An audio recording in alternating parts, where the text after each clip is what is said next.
There's so much trend journalism that says this is just going to be a trend, and they don't properly sort of contextualize it. And I feel like every story I do, it has to have really strong why it matters parts. So it's like, here's what's happening on TikTok, or here's this weird thing that you've never seen, but here's what it says about media, technology, business.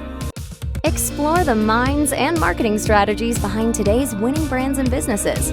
Tap into the power of the creator economy with Earned by CreatorIQ. Here's Conor Begley.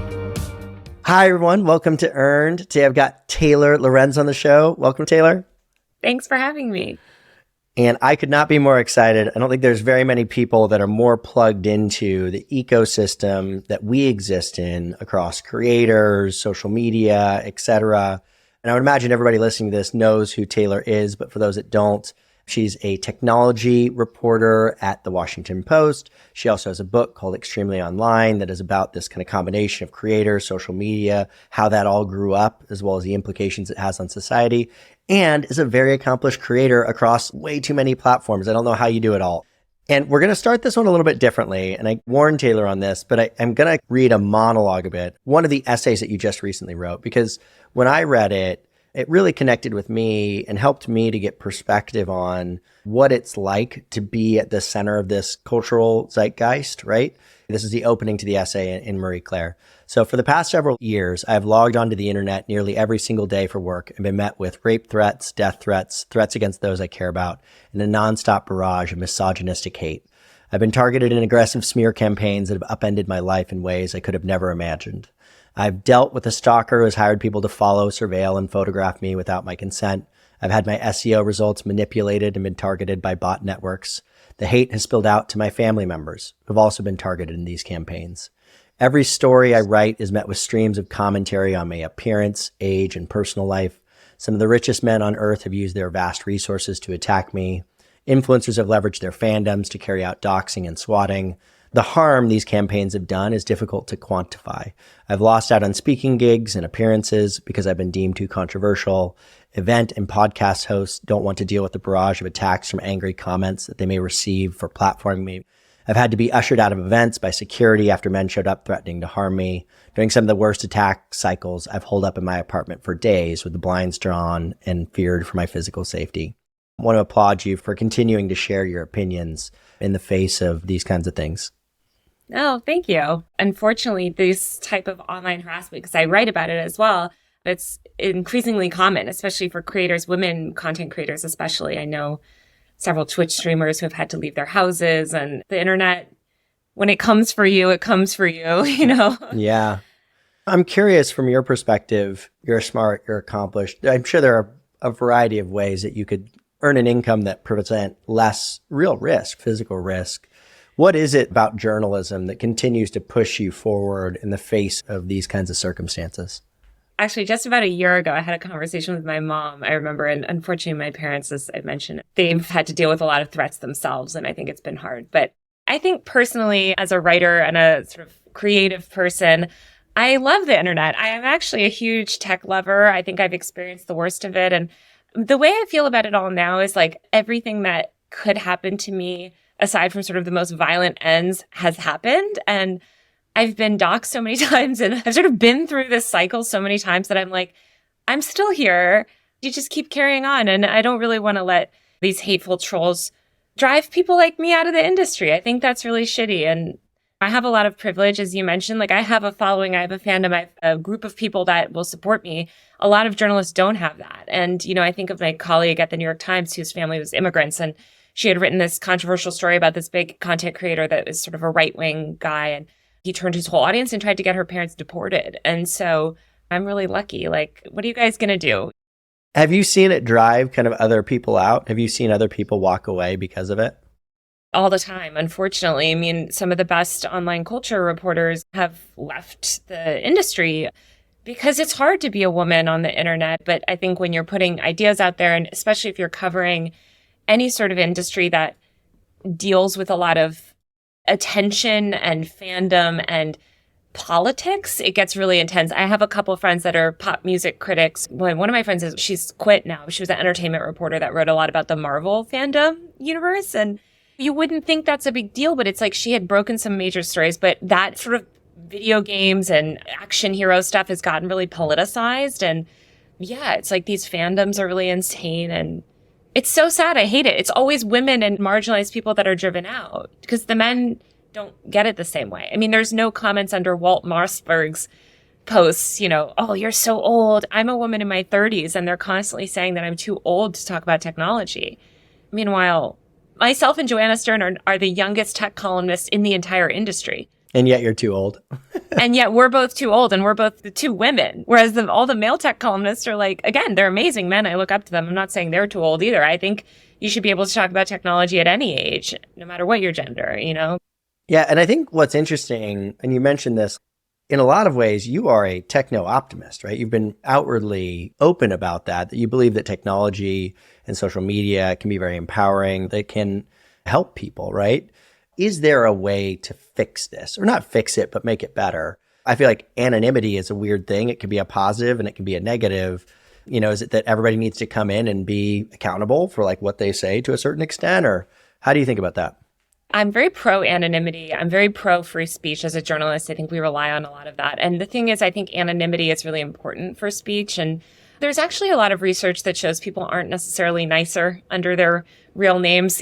Anytime somebody sort of brings this up in conversation, I say, go on your local Facebook page for some business or look at the Facebook comments. These are people with their real identity, sometimes their family photos as their main picture, saying the most vile stuff. So my feeling is that the problem with a lot of these social media platforms is the business model.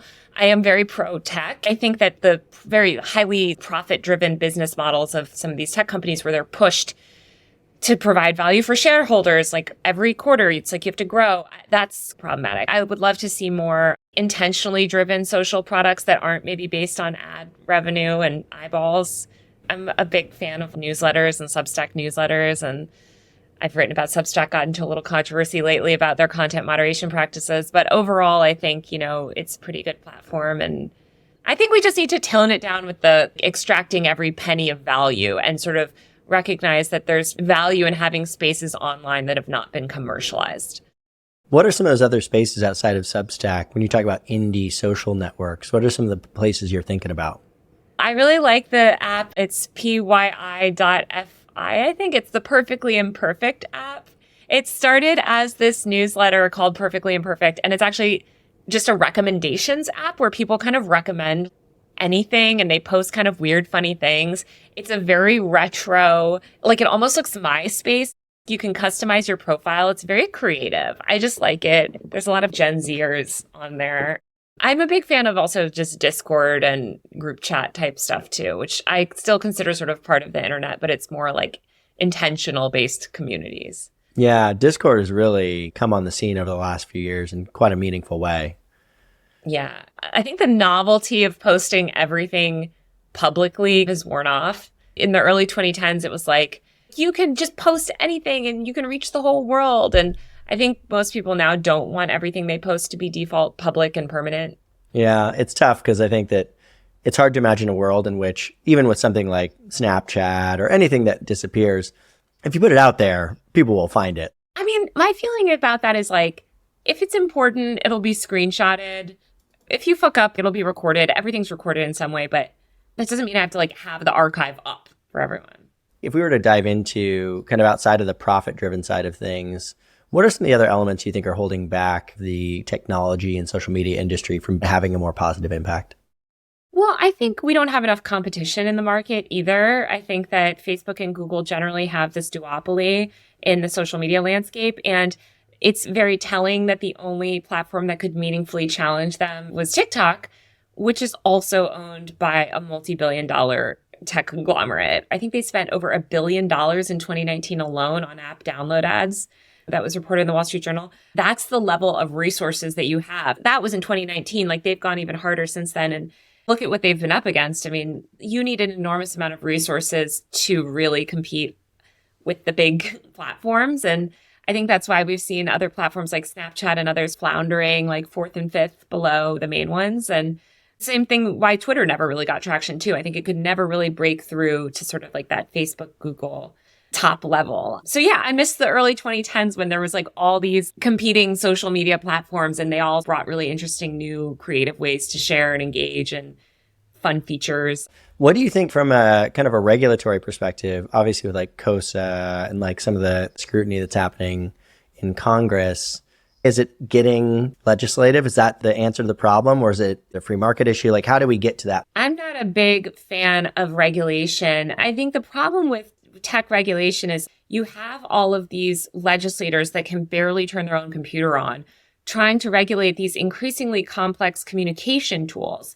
And rather than regulate the business model or break up antitrust, or, what they really need to do is pass comprehensive data privacy reform. Like, we have no data privacy rules in this country. They try to litigate the design of these platforms or the content on them. I thought it was very telling that Lindsey Graham was sort of saying that TikTok is destroying Israel. Okay, so the problem you have is actually just with the content on the speech that's on these platforms. And anytime you get into that, I just think you are policing speech in a very bad way. And I know that there's all these calls from people for content moderation, but I do think that it can go really overboard. You force these companies to police speech in a really imprecise way to be in accordance with some sort of regulatory guidelines, and it ends up just censoring a lot of people. I mean, I'm sure you're familiar with FOSTA SESTA, which passed, I think, in 2018, 2019. It was a previous internet bill, ostensibly about, keeping people safe and preventing human trafficking. No, what it did is ended up censoring huge parts of the internet. So I think we really need space for free expression and competition, but I'm not saying the free markets will solve it. I think we need the regulators to step in and force more competition in the market and maybe police some of the really egregious bad stuff that they're doing if they're harvesting data on children and in a bad way or something. But I think let's focus on the data privacy. Let's focus on the business models. Let's not try to redesign Instagram in a way that some 80-year-old senator thinks would be more healthy for teenagers. And by the way, I'm very skeptical of the whole belief that it's social media that's causing all the problems among young people today. I think there's actually a ton of compelling research that shows that's not the case. And you could correlate rising levels in teen depression with so many things: rising number of school shootings, climate change, unstable family situations. I think it was 200,000 kids in the first couple of years of the pandemic lost their primary caregiver. That is going to have an effect on kids in such a significant way. And so often when you get to Congress, the only factor that they ever want to talk about is technology use. When I think about what's going on today, and two of the biggest issues I think about, one of them is that I think particularly female depression is something that I think a lot about, and kind of how it's skyrocketed over the last 10 to 15 years.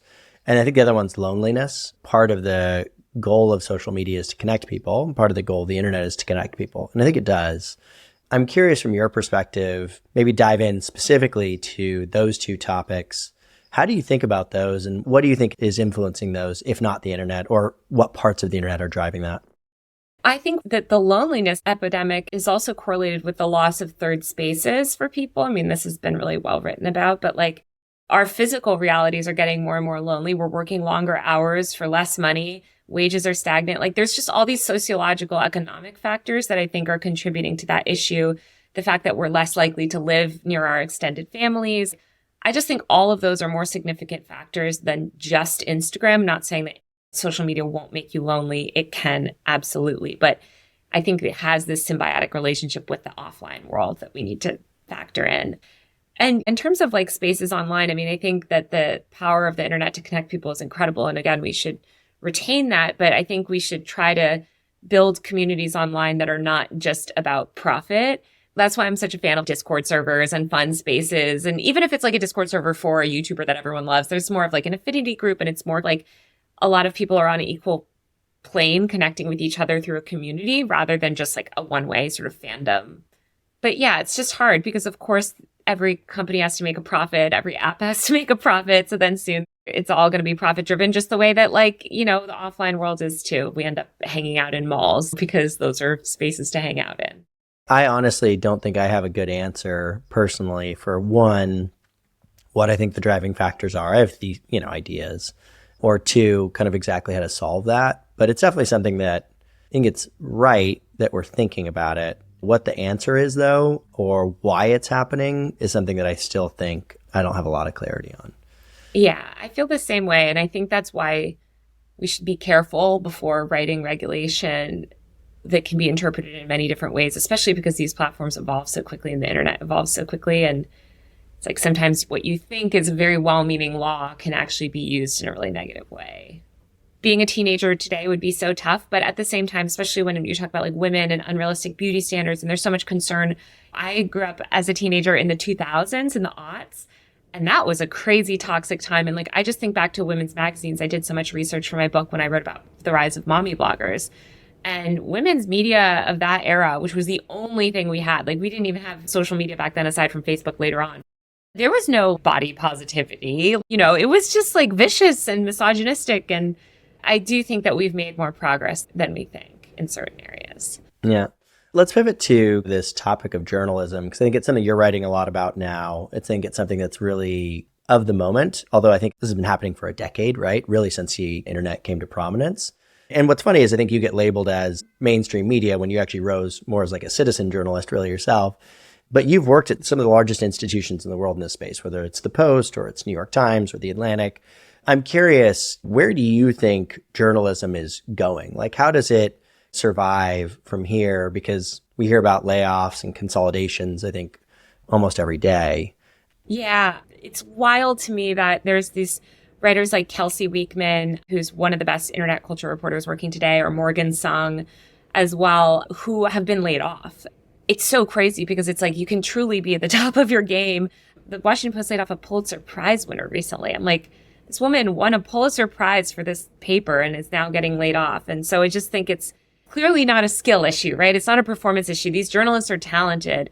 It's just a business model problem. And I think the media, as we all know, was an ad-supported business, and that went away. And now it's been a struggle to figure out a sustainable business model.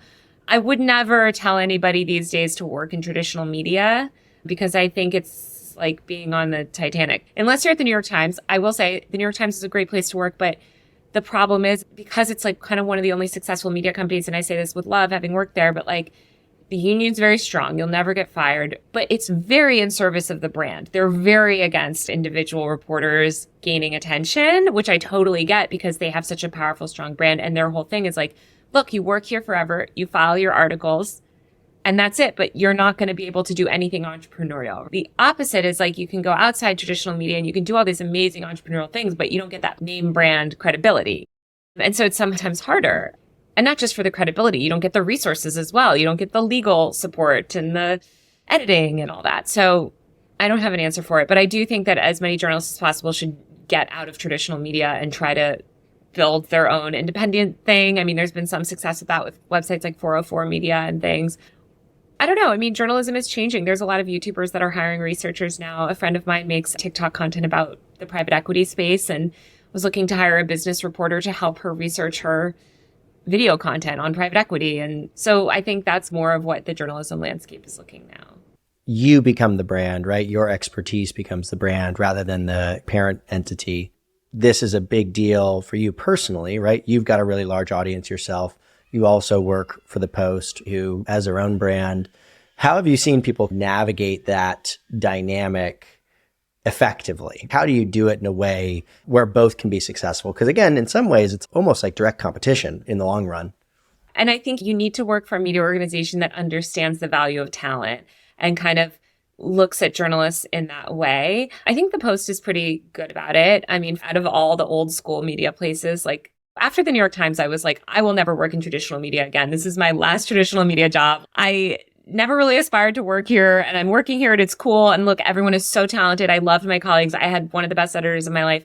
And then I came to the Post specifically because my sister worked there for years. And I was like, I've heard it's good. I think they get it a little bit, but it's hard. And again, we're going through layoffs.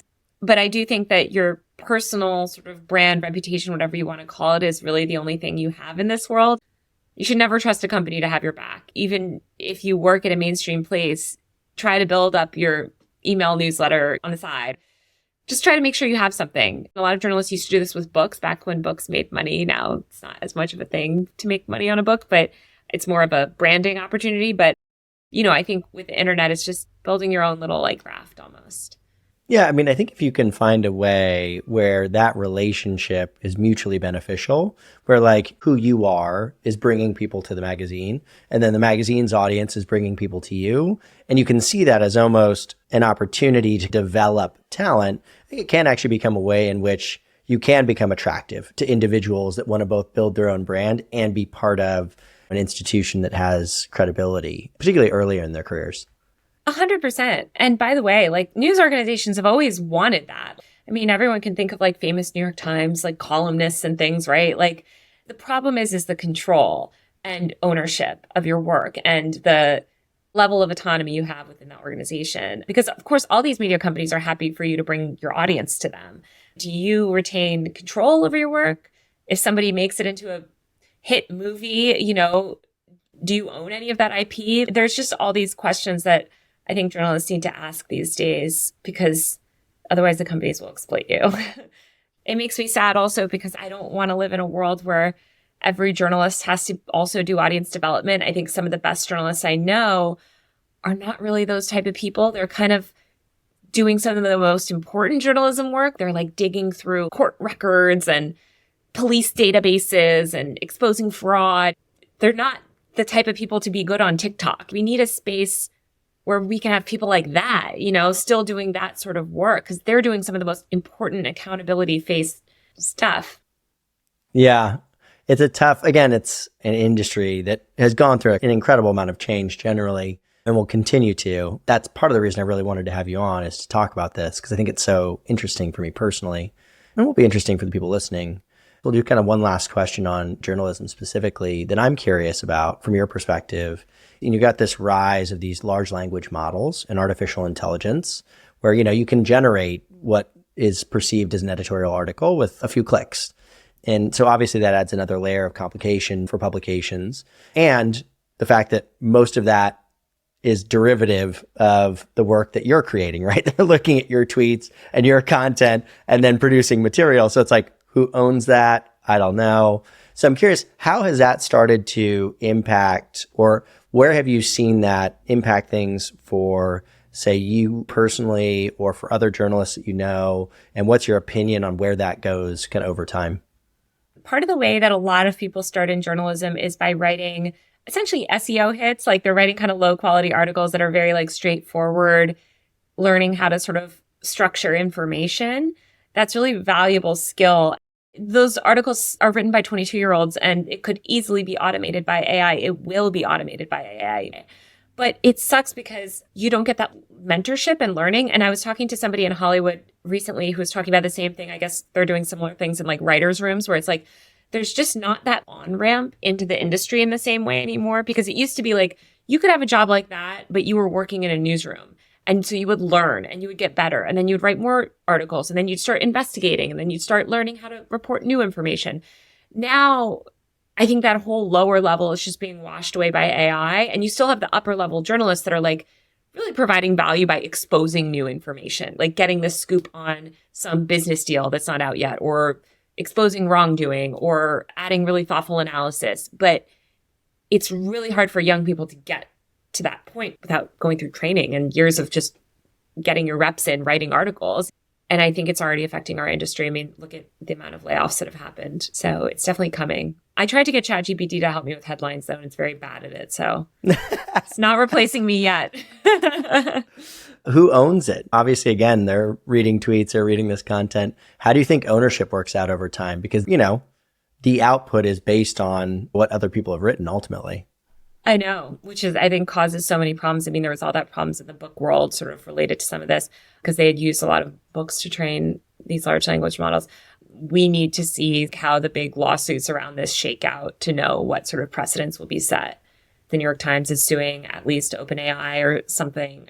But I think we're going to see more of these like intellectual property lawsuits around these large language models. But who knows what that'll be. I don't think it's going to result in journalists getting better. If anything, it's like, oh, so now, they might just have to pay the organizations to use that work, but they're still going to use the journalist's work without credit. I agree. Okay. I want to talk about you as a creator, right? Again, we've talked about this a little bit already, but I think if we were to look at the kind of totality of what you're producing outside of what you're doing with the Washington Post, You've got 500,000 followers on TikTok, 300,000 on Twitter or X, 100,000 on Instagram, producing a huge volume of content across those channels. How do you keep up? Like, how many hours a day are you writing? Like, it just seems like such a volume of material. The videos take longer. If I sit down to write an article, I can bang it out. The time-consuming part of reporting is that I'm interviewing so many people and chasing down so many things and sitting on Zoom editorial meetings and helping on other things. So that takes a lot of time. And then I try to make videos and other content as well and like aggregate things. And I don't know, I just kind of do it all. I don't have a good like work-life balance, but at the same time, I do think that I'm pretty good about taking breaks when I need to. And one thing I know is that if you take a break, no one notices you're gone. Never announce a break, just take it. No one will notice. I took a break for Twitter for 6 months and no one noticed. And Twitter was like one of my bigger platforms. I try to just take breaks when I can and not stress about it too much and not worry if my videos look like shit because the internet. Well, I think in some ways, when the videos do look like shit, it actually adds a weird layer of credibility. It doesn't feel as processed. I totally agree. I mean, we're in the business of individuals as publishers, and it still took us like a decade before any of us actually started writing. But I started writing about 10 months ago on LinkedIn, oddly enough, and it's doing really well. I actually think you should get on LinkedIn. I think that your reach there would be much bigger than you'd expect. And it's like, you have to think about who the audience is, right? It's an executive audience generally. And so it's an interesting group of people to reach. But anyways, I remember one of the first early on I started doing it. And one of our SVP of sales prior to that, I put something out and it was like a screenshot of like a spreadsheet. You know, it didn't look overly produced. And he's like, I just wish we could produce something that looked really polished and this, that, and the other thing. I was like, that's not, people don't trust that. That feels like marketing collateral. And that ended up being the best performing piece of content I ever did was the one that he criticized, right? And it's like, I think there's something to that. Yeah. That's what I tell myself when I just put in low effort. I'm like, no, this is making me relatable. Yeah, maybe I'm just justifying things. I think you're right. I'm like that too. So outside of producing it all yourself, for others that want to follow your path, what do you think it is about your writing over time that has made people pay attention? Or not just your writing, but the content that you produce. What are some of the reasons that you think, it's done as well as it has? At the time that I was writing about internet culture, it was not a beat that people were hiring for at mainstream news organizations. So I think I was the first to break through and start writing about a lot of this stuff for a more mainstream audience. I always just feel like I'm like the oldest internet culture reporter. But I think also you have to say like why things matter. There's so much trend journalism that says this is just going to be a trend and they don't properly sort of contextualize it. And I feel like every story I do, it has to have really strong why it matters parts. So it's like, here's what's happening on TikTok, or here's this weird thing that you've never seen, but here's what it says about media, technology, business. Every story has to say something about entertainment. That's what they want. They don't just want to know like sea shanties are trending or whatever. Like maybe that's useful, but you really want to understand the deeper why is that happening? What does that say about culture? What are those insights?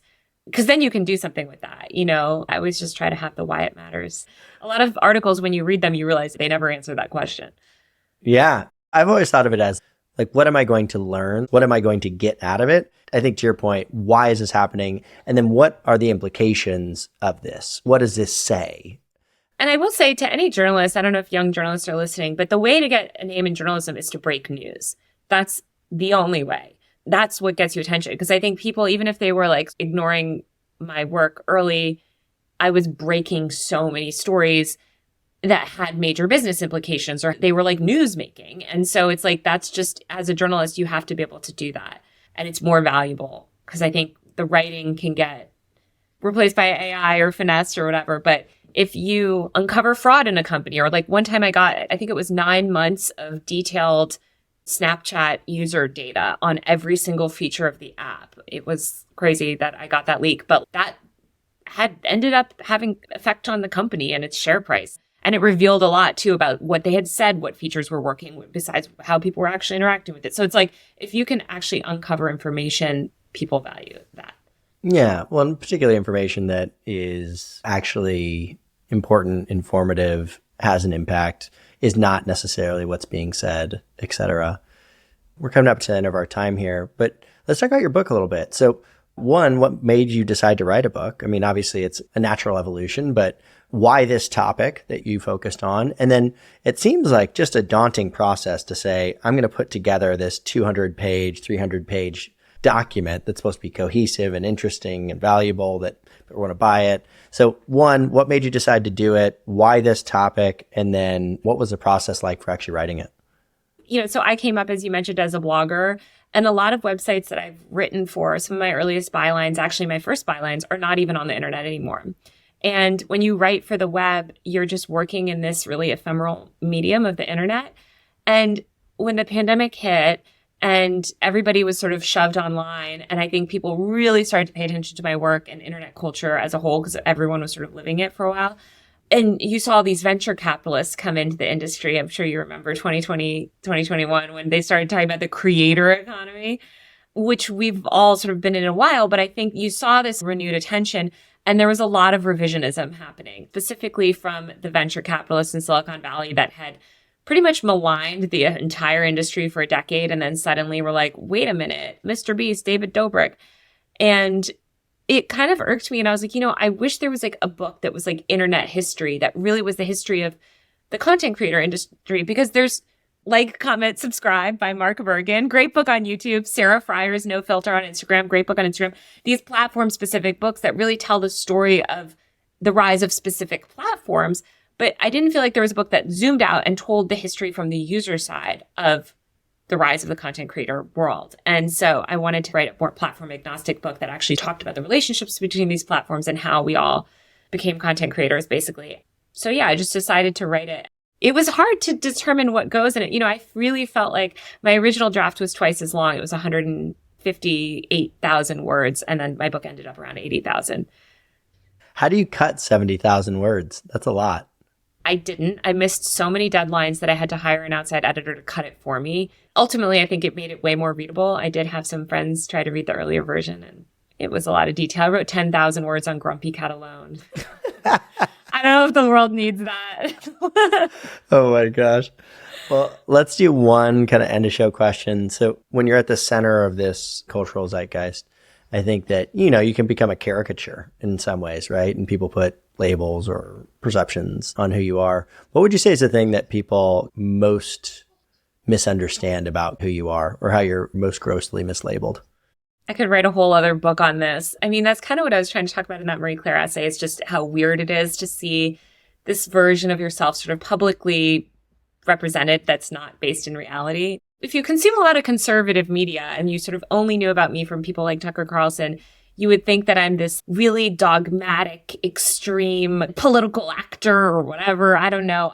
So yeah, I guess it's just that I think, a pretty open and thoughtful person. I have a lot of friends from all over the ideological spectrum, and I really value diversity of thought and diversity of opinions. And I'm not the type of person that they post online. I think I'm more thoughtful than that. Yeah, it's unfortunate that you can become basically a headline, right? And that in some ways become just a talking point for another kind of agenda. But either way, I appreciate you taking out the time with me. Admire you for continuing to share your opinions in light of what comes at you every day. So thanks. I appreciate it. Thanks for having me. And yeah, what's the internet for if not sharing our thoughts? So be a friend, tell a friend, and subscribe.